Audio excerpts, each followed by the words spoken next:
কি কেমন লাগছে এই খাবারগুলো দেখে? খুব আকর্ষণীয় এবং লোভনীয়, তাই না? এখানে যে প্রত্যেকটা ডিশ তোমরা দেখতে পাচ্ছ, এই প্রত্যেকটা ডিশ এক একজনের বাড়ি থেকে খুব যত্ন সহকারে এবং ভীষণ ভালোবাসা দিয়ে বানিয়ে এনেছে। তো এই ইভেন্টটা হচ্ছে আমাদের অফিসেরই একটা ইভেন্ট, আর আমরা টিমের মধ্যে ডিসাইড করেছিলাম যে আমরা পটলাক লাঞ্চ করব।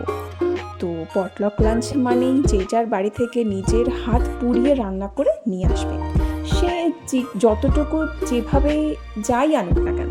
কিছু মানুষ আছে একদম পিওর ভেজ, কিছু মানুষ আছে একদম নন ভেজিটেরিয়ান, যেমন হচ্ছে আমি নন ভেজিটেরিয়ান। তো এখানে ভেজ নন ভেজ দু ধরনেরই খাবার রয়েছে। তো যখন পুরো একটা গোটা টিম মিলে এই এরকম কিছু কিছু উদ্যোগ নেয় না, সত্যি টিমের বন্ডিংটাও নিজেদের মধ্যে খুব ভালো থাকে।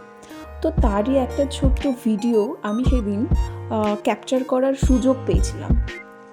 পরের ভিডিওগুলো তো আর ক্যাপচার করার সুযোগই পাইনি, কারণ এত ভিড় হয়ে গেছিলো। তো সবাই খেতে আসার আগে আমি জলদি দৌড়িয়ে এসে একটা ভিডিও নিয়ে নিয়েছিলাম।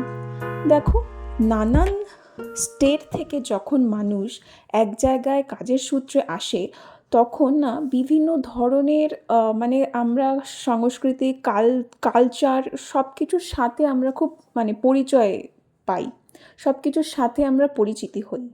তো বিভিন্ন এবং সেই সাথে সাথে বিভিন্ন ধরনের খাবারের সম্পর্কেও আমরা জানতে পারি।